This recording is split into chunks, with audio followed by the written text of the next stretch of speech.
Party के प्रत्याशी श्री रिजवान साहब आए हैं और जो चुनाव में धांधली हुई है पूरी तरह से उसके बारे में समाजवादी पार्टी के प्रत्याशी रहे सुंदरकी से रिजवान साहब बताने का काम करेंगे।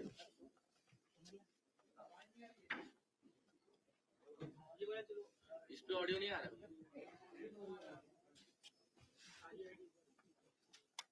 ये चुनाव में इस पे ऑडियो नहीं आ रहा। भाई देखिए क्यों आवाज नहीं आ रही है। बोलिए। हेलो, बोलिए।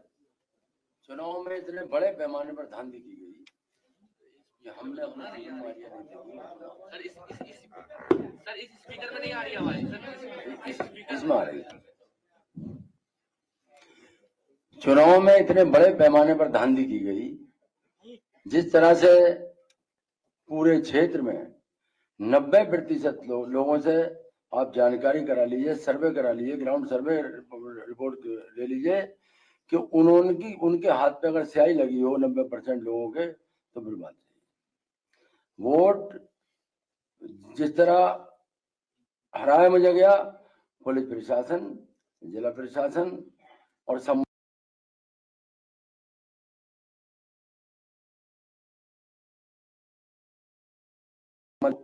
इस तरह अगर चुनाव में वोट पड़ गया होता, आम वोटर का वोट पड़ गया होता, आम मतदाता का वोट पड़ गया होता तो मैं 1 लाख वोटों से कम चुनाव जीतता, मैं दावे से कह सकता हूँ।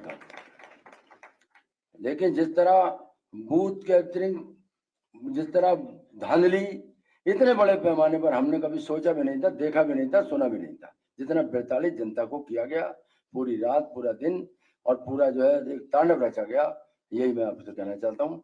तो बिल्कुल पूरी तरह जो है चुनाव में बड़े पैमाने पर धांधली करके मुझे हराया गया। हाँ, अंदर भी थे।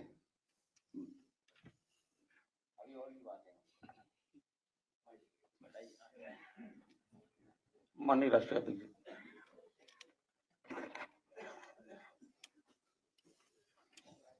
मैं अपने सभी प्रेस के साथियों का बहुत धन्यवाद देना चाहता हूं। हालांकि जिस दिन चुनाव हो रहा था और जिस समय वोट पड़ रहे थे, उस समय भी आप मिले थे। बहुत सारे वीडियोस, बहुत सारी जानकारी लगातार मिल रही थी, जिसकी सूचना हम लोग आपको भी दे रहे थे और आज के समय पर जो सोशल मीडिया उसके माध्यम से भी चुनाव आयोग और संबंधित अधिकारी तक बात पहुंचा रहे थे। मुझे याद है मैंने कुंदरकी के अपने समाजवादी पार्टी के प्रत्याशी उनका वीडियो देखा था। सुबह ही सुबह जब वो निकले हैं वोट डालने, तो उन्हें जानकारी मिल गई कि उनके बूथ के एजेंटों को निकाल दिया गया है। पुलिस प्रशासन ने मिलकर के जो व्यवहार किया, और उनकी नियत और मंशा यही थी कि कोई भी समाजवादी पार्टी का एजेंट बूथ पर न रहे। इसलिए जानबूझ करके प्रशासन ने और खासकर पुलिस ने, वो भी निर्देश पर, सभी बूथ एजेंटों को लगभग निकाल दिया गया। और बड़े पैमाने पर जहां समाजवादी पार्टी के समर्थक थे, समाजवादी पार्टी के लोग वोट डालने जाना चाहते थे, जाते उन्हें रोक दिया गया। अगर मान लीजिए रोक दिया गया है वोटर को, तो वोट किसने डाले? अगर उन बूथों पर समाजवादी पार्टी का वोटर नहीं पहुंचा है, हमारे प्रत्याशी के समर्थक नहीं पहुंचे, आखिरकार वोट किसने डाला है? ये बड़ा गंभीर विषय है। और इसके साथ साथ 2 तरह की पर्ची होना, लाल मार्क है और एक सामान्य रूप से ये जो पर्ची दी जाती है, ये लाल पर्ची, लाइन वाली पर्ची, उस दिन भी हम लोगों ने कहा था, जिस दिन वोट पड़ रहे थे उस दिन भी इस बात को कहा था कि इस तरह की व्यवस्था कोई प्रशासन ने बनाई है और जिसके कारण इस तरह का भेदभाव किया है। यहां वो साथी बैठे हैं जिनका वोट था लेकिन वोट डालने नहीं पहुंचे। अभी जब विधायक जी अपने तमाम साथियों के साथ यहां आ रहे थे, पुलिस को जानकारी मिल गई, कई गाड़ियां इनकी बंद कर दी गई। सुबह से हम लोग लगातार कोशिश कर रहे हैं कि वो छोड़ दिए जाएं। कोई कारण नहीं है, उन्हें थाने में बैठाया हुआ है, सीतापुर में बैठाया गया। पहले एक थाने में रोका पुलिस ने, न जाने कहां से एसओजी की टीम आई, बैठा लिया उनको, उसके बाद दूसरे थाने में ले जाके बैठा दिया उनको। और इसलिए बैठा दिया कि कम से ये प्रेस से आमना सामना ना हो जाए, क्योंकि उन्हें पता था कि प्रेस होने जा रही है। एक और गंभीर घटना हुई है जिसके बारे में आपको जानकारी होगी, संभल की। सर्वे हो चुका था, चुनाव के चर्चा ना हो पाए, हमारी आपकी प्रेस गड़बड़ा जाए,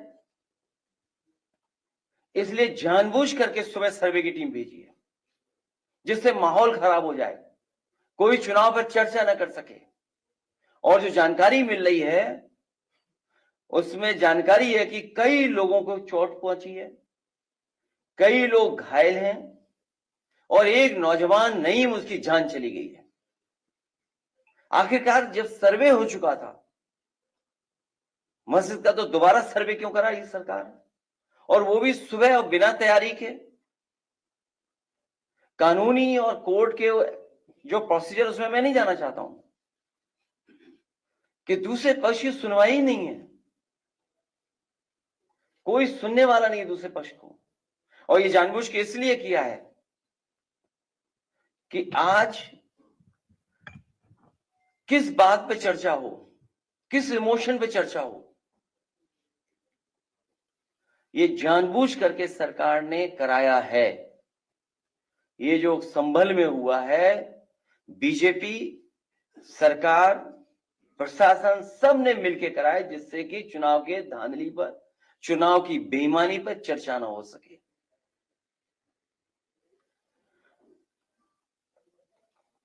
लोकतंत्र में सच्ची जीत लोक से होती है, तंत्र से नहीं। लेकिन ये नया लोकतंत्र जो बनाया भारतीय जनता पार्टी ने,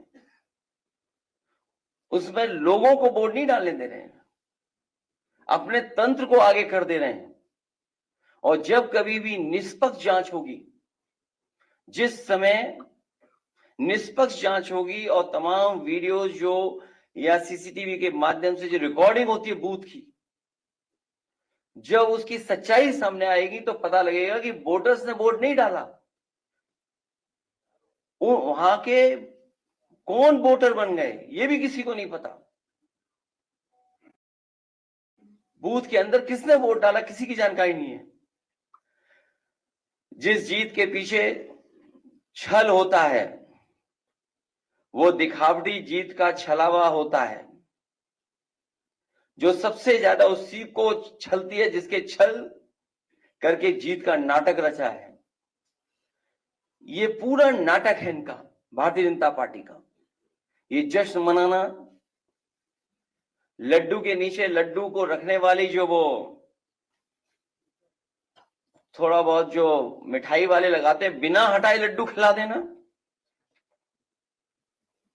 ये सब नाटक था।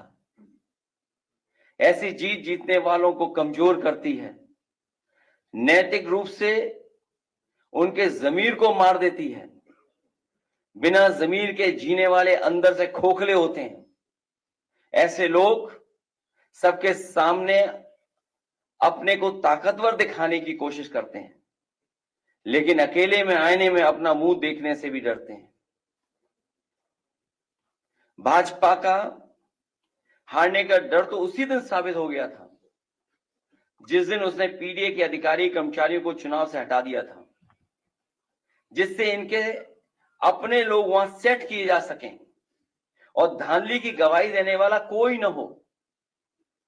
हमने तो भाजपा की बदनीयत को समझकर तब ही विरोध किया था, लेकिन जब शासन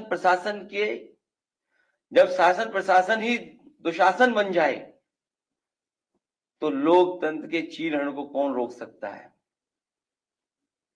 ये बेईमानी कोई नई नहीं है इनकी। चुनाव में धांधली करना और धांधली का परिणाम हमने सबने कैमरे पे देखा था। तो एक विधायक को भी अपमानित होना पड़ा था और इनकी धांधली सीसीटीवी की वजह से चंडीगढ़ में पकड़ी भी गई थी। जिनकी उंगलियों पर निशान नहीं है उनके भी वोट डाले गए हैं। ये विधायक जी बैठे हैं, वो जानते होंगे। इनकी विधानसभा में बड़े पैमाने पर लोग हैं जिनकी उंगलियों पे किसी के निशान नहीं है, लेकिन सुनने में आ रहा है कि उनका वोट डल गया है। जिनकी उंगलियों पर निशान नहीं है उनके भी वोट डाले गए हैं। चुनाव आयोग अपने दस्तावेजों में देखे कि जिनका नाम दर्ज है वो बूथ तक पहुंचे भी या नहीं। जिस समय ये जांच होगी कि लोग बूथ तक पहुंचे कि नहीं पहुंचे हैं, दूध का दूध पानी का पानी हो जाएगा। अगर ईवीएम की कोई फॉरेंसिक जांच संभव हो, अगर ईवीएम की कोई फॉरेंसिक जांच संभव हो तो बटन दबाने के पैटर्न से ही पता चल जाएगा कि एक ही उंगली से कितनी बार बटन दबाया गया है। और अगर ये संभव हो तो ये पता किया जा सकता है कि एक ही उंगली से कितनी बार बटन दबाया गया है। और सुनने में यहां तक आया है कि जो लोग बाहर थे उनको चिन्हित पहले ही कर लिया उन्होंने। जो लोग बाहर थे उन्हें चिन्हित पहले ही कर लिया और उनके वोट भी इन्होंने डाल दिए। ये नए जमाने की इलेक्ट्रॉनिक बूथ कैप्चरिंग है। ये नए जमाने की इलेक्ट्रॉनिक बूथ कैप्चरिंग का मामला है जो कोर्ट की निगरानी में होने वाली मतगणना में कैमरे के सामने हेराफेरी कर सकते हैं। वो अपने लोगों के बीच बूथ के बंद कमरे में क्या नहीं कर सकते। अगर पीडीए के अधिकारी कर्मचारी बदलकर धांधली न की होती तो भाजपा एक भी सीट के लिए तरस जाती, जैसे कि लोकसभा चुनाव में हुआ था।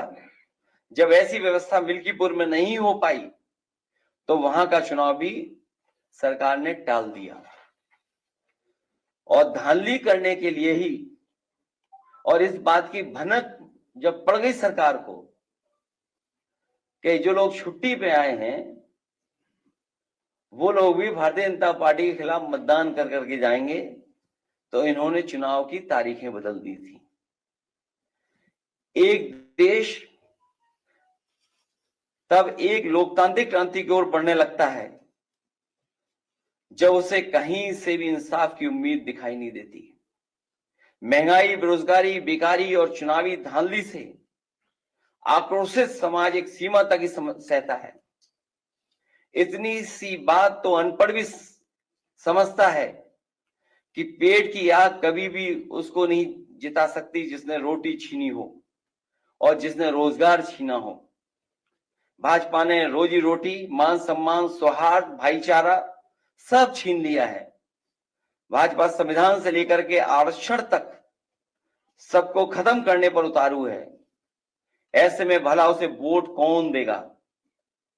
चुनाव के दिन जब निहत्थों पर बंदूक तानी गई थी तो भाजपा की कमजोरी सारी दुनिया के सामने आ गई।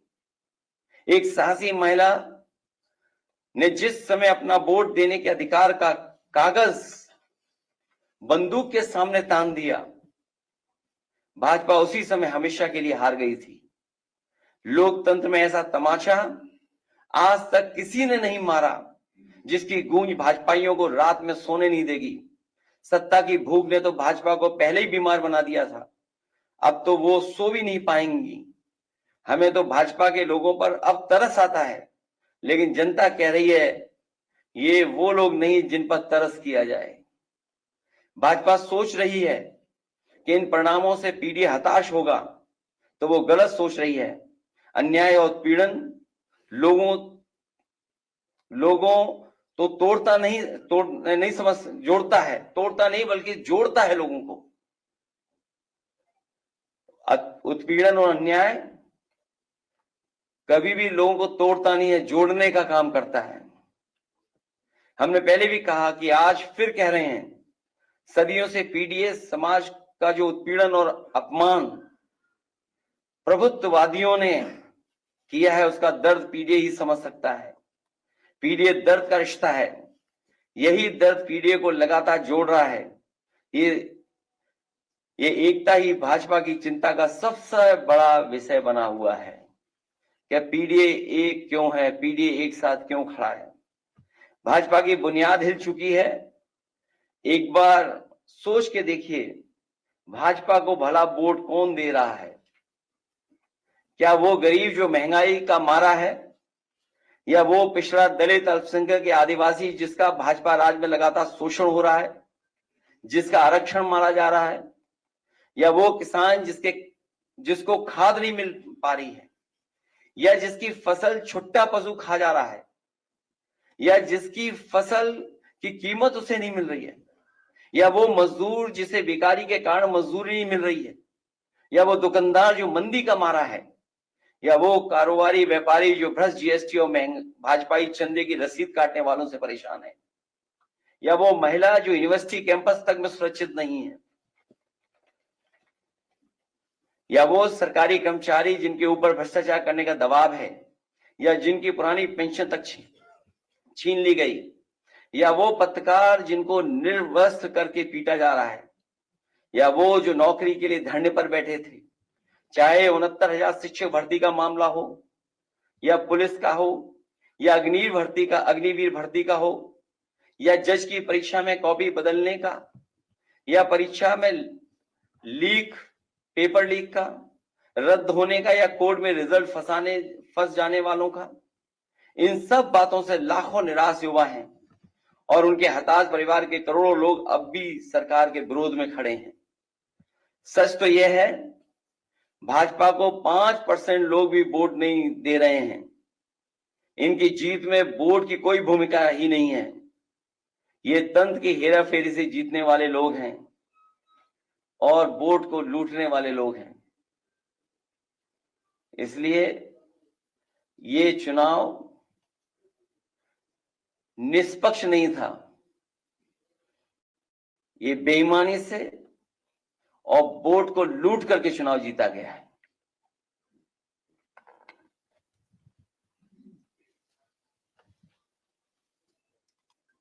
डीजीपी साहब कह रहे हैं कि सब ठीक है, हालात नियंत्रण में है, एक आदमी की मौत हो गई है, इसके बाद क्यों कह रहे हैं? इसीलिए वो कार्यवाहक हैं, इसीलिए कोई परमानेंट डीजीपी उत्तर प्रदेश में नहीं बन पा रहा है। आप कार्यवाहक डीजीपी से क्या उम्मीद करोगे? मैं आपसे कह रहा हूं, क्योंकि चुनाव से बहस को हटा करके ये जानबूझ करके जब एक बार सर्वे हो गया था मस्जिद का, तो दोबारा सर्वे करने क्यों पहुंचे? जो सर्वे हो चुका था उसके बाद दोबारा सर्वे इसलिए करने गए क्योंकि चुनाव की धांधली पर बहस न हो, चर्चा न हो। जो चुनाव में इन्होंने वोट को लूटा है, आप कल्पना कीजिए, जो लोग यहाँ पर अपनी बात बताने आ रहे थे, कहने आ रहे थे कि उन्हें वोट डालने नहीं दिया गया, उनका वोट डाल दिया गया, उनके हाथ में इंक नहीं है, उंगली पे इंक नहीं लगाई किसी ने, लेकिन उनका वोट डल गया। ये बातें खुल न जाए, इसीलिए पुलिस अभी भी बैठाए हुए उन लोगों को, अभी भी थाने में बैठे हुए हैं। सर, महाराष्ट्र चुनाव के परिणामों पर क्या कहेंगे? सोचिए, अभी भी बैठे हुए थाने में, कोई कारण नहीं है, और वो इसलिए बैठाए हुए क्योंकि वो एफिडेविट लेकर के आ रहे थे। आपके सामने वो एफिडेविट दिखाते कि उन्हें वोट डालने नहीं दिया गया और उनका वोट पड़ गया। क्या वोट बड़ी आबादी का रोक दें और 1 लाख वोट से जीत जाए, 1 लाख ऊपर ज्यादा से वोट जीत जाए? क्या आप कल्पना कर सकते हैं? और केवल पुलिस वर्दी में नहीं थी, वर्दी के अलावा प्राइवेट ड्रेस में भी थी। जिस तरह हिटलर ने ट्रूपर्स बनाए थे, हिटलर के जमाने में ट्रूपर्स होते थे, उसी तरीके से वहीं से सीख लेकर के सरकार ने पुलिस की वर्दी उतार करके प्राइवेट ड्रेस में भी लोगों को भेजा हुआ था बड़े पैमाने पर। अगली बार फरहान भी जीतेंगे कह रहे हैं। अगली बार कुंदरकी 1 लाख से ज्यादा वोटों से हराएगा। कुंदरकी की जनता 1 लाख से ज्यादा वोटों से हराएगी। बाहुल इलाके में इतना वोट मिला, सरकार से सवाल जब पूछा गया तो उन्होंने कहा कि उनको अपने गोत्र, पूर्वज और विरासत की याद आई होगी, इसीलिए शायद वो वापस आ गए। इसीलिए उन्होंने थानों में बैठाए हुए लोगों को जो यहाँ मिलने आने वाले थे, पूरी पुलिस लगी हुई बैठा दिया उन्होंने। ये तो सब दिखावा है अपनी बेईमानी को छिपाने के लिए। चुनाव आयोग को शिकायत की और शिकायत की जाएगी इसके बाद। और ऐसे अधिकारी जिन्होंने चुनाव में बेईमानी की है उनका कागज पीछा नहीं छोड़ेगी, कागज पीछा नहीं छोड़ेगा।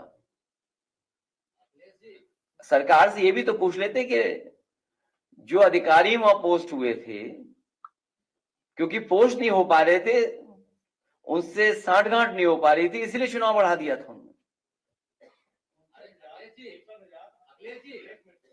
महमूद राजा सुप्रीम कोर्ट के सीनियर वकील और चंद्रभान सिंह लगातार चुनाव आयोग पर सवाल उठा रहे हैं। और जिस तरह से देखिए धांधली, चाहे वो हरियाणा में 10 लाख वोट बढ़ाने की बात रही हो, चाहे पूर्व लोकसभा में 4,63,000 वोट बढ़ने की बात रही हो, चाहे महाराष्ट्र में 150 सीटें जो बढ़ कर गई है, लगातार इसको लिए लड़ाई लड़ रहे हैं। तो सुप्रीम कोर्ट के वो प्राचा है महमूद प्राचा जी और चंद्रभान सिंह, तो क्या आप लोग आगे की रणनीति कैसे करेंगे? क्योंकि लगातार जिस तरह से देखिए दंगों को डराया जाता है, धमकाया जाता है भारतीय जनता पार्टी की तरफ से, तो क्या आगे की रणनीति आप और कांग्रेस मिलकर कुछ तैयार करेंगे या 2027 में भी इसी तरह डर के माहौल में लोग वोट डालेंगे? मैंने आपसे कहा कुंदरकी विधानसभा में भारतीय जनता पार्टी 1 लाख से ज्यादा वोटों से हार करके आएगी अगले चुनाव में।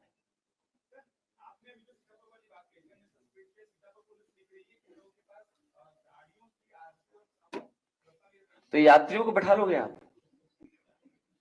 नहीं, आप भी बताइए, ये कौन सा एक्ट है बताओ? नहीं, ठीक बात है, वही बात है। तो आप भी तो एक्ट को समझते होंगे कि गाड़ी बैठा लो, आप गाड़ी रोक लो, ठीक, कागज चेक कर लो, आदमी बैठा लिया आपने, ड्राइवर को करो कार्रवाई। अच्छा, आप जो आ रहे हैं उनके एफिडेविट छीन लिए,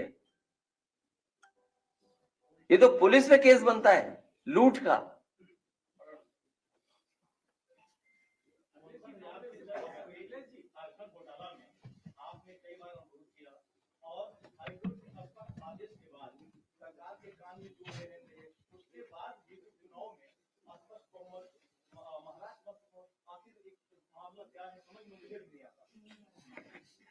ऐसी स्ट्राइक रेट कभी देखी है आपने जो बीजेपी की स्ट्राइक रेट इस बार दिखाई दी है चुनाव में? अभी तक के चुनावों में किसी भी पॉलिटिकल पार्टी की ऐसी स्ट्राइक रेट देखी है आपने? और हमारे एक साथी ने ठीक कहा कुछ पहनावे को लेकर के, जिस पार्टी को हमेशा पहनावे पे शिकायत रहती थी, कौन क्या खा रहा है इस पे शिकायत रहती थी, वो क्या दावा कर रहे हैं? और सच्चाई तो ये है कि इन्हें बूथ तक नहीं पहुंचने दिया, इनकी उंगलियों पे निशानी नहीं है। चंडीगढ़ में आपने धांधली नहीं देखी, सीसीटीवी नहीं होता अगर, तो क्या वो आईएएस अधिकारी पकड़ा जाता? इसीलिए मैंने कहा कि नए तरह की ये इलेक्ट्रॉनिक वोटिंग मशीन से लूट और बूथ कैप्चरिंग है, आपको पहुंचने ही नहीं देंगे वहां तक। जो सीटों पर वोट डाला है, कितने संघर्ष के बाद वोट डाला है कार्यकर्ताओं ने, मैं बधाई देना चाहता हूं अपने कार्यकर्ता और जो मतदाता जो वोट डालने गए हैं, कितने संघर्षों के बाद भी वो बूथ तक पहुंचे और वोट डाल करके आए। क्या बीजेपी के किसी कार्यकर्ता को रोका गया? ये उनकी स्ट्रेटेजी थी। आप एक एक बूथ उठा के देख लीजिए बीजेपी का, उन्होंने बूथ कैप्चर करके 90% से ज्यादा वोट डाल दिया अपने बूथ पर। हमारे बूथों पर कितने परसेंटेज है? 13%, 12%, 11%, और उनके बूथ पे 90% वोट पड़ गया, एक ही जिले में, एक ही विधानसभा में। क्या पुलिस गोदी में उठा के ला रही थी वोटरों को? इसका मतलब तो ये हुआ कि पुलिस के लोग भारतीय जनता पार्टी के वोटरों को गोदी में उठा करके वोट डलवा रहे थे, मना रहे थे कि वोट डालने जाओ। मायावती जी ने किनारा कर लिया है उपचुनाव से।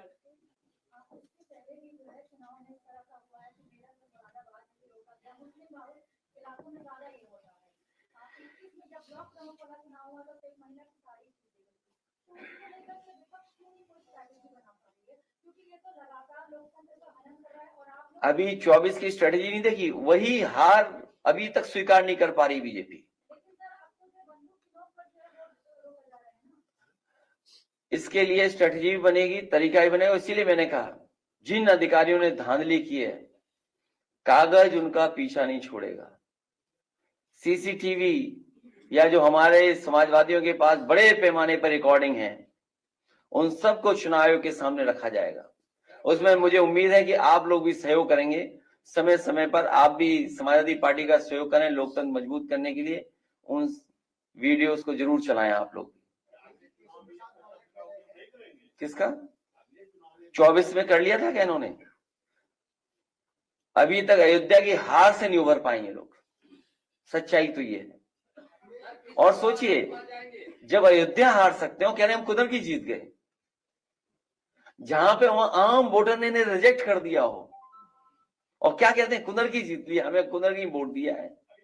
जिनके अपने वोटरों ने, इनके अपने वोटरों ने रिजेक्ट किया है, जहां पर मिल्कीपुर में चुनाव नहीं करा पा रहे हैं।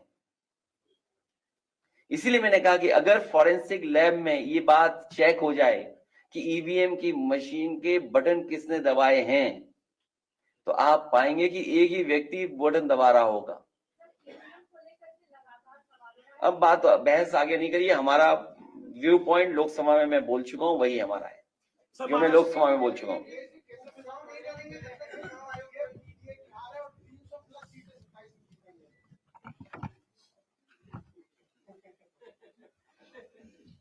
बेहाल है वो।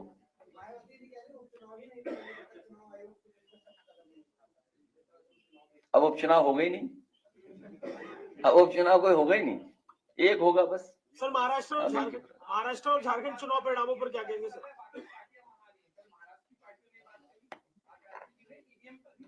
नहीं, मैं आपको कई बार यहाँ कह चुका हूं और लोकसभा में मैंने अपना पक्ष रख दिया था, फिर मैं कहता हूं आपसे जर्मनी के बारे में, और जर्मनी हमसे न जाने कितना आगे हर चीज में, तकनीक में, आम लोग जो वहां के पढ़े लिखे हैं उनके जानकारी के बारे में।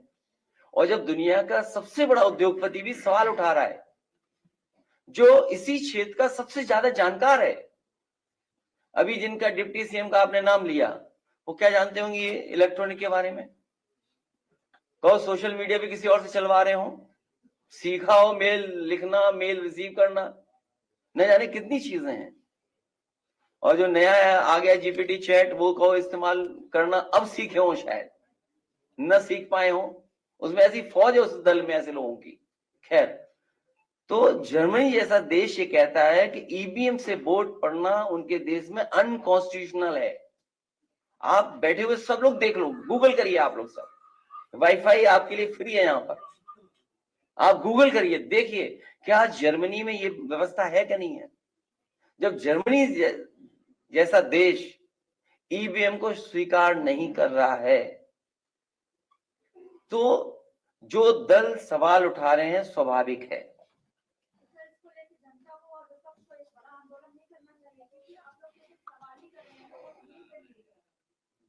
अभी हारे हम लोग ने इतना वोट डाला, इतना वोट डाला, मैं फिर कहूंगा पीडीएफ परिवार इतना वोट डालेगा, इतना वोट डालेगा कि मशीन भी नहीं कैलकुलेट कर पाएगी।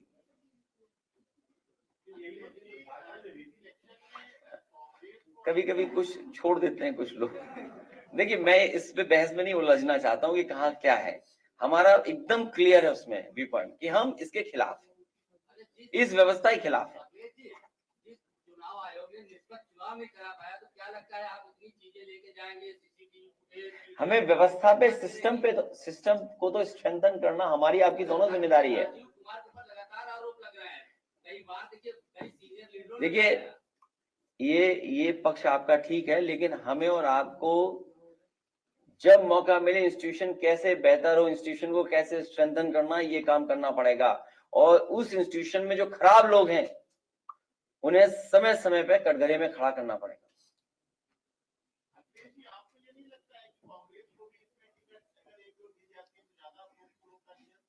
आपकी किसी कांग्रेस के बड़े नेता से बात हुई क्या?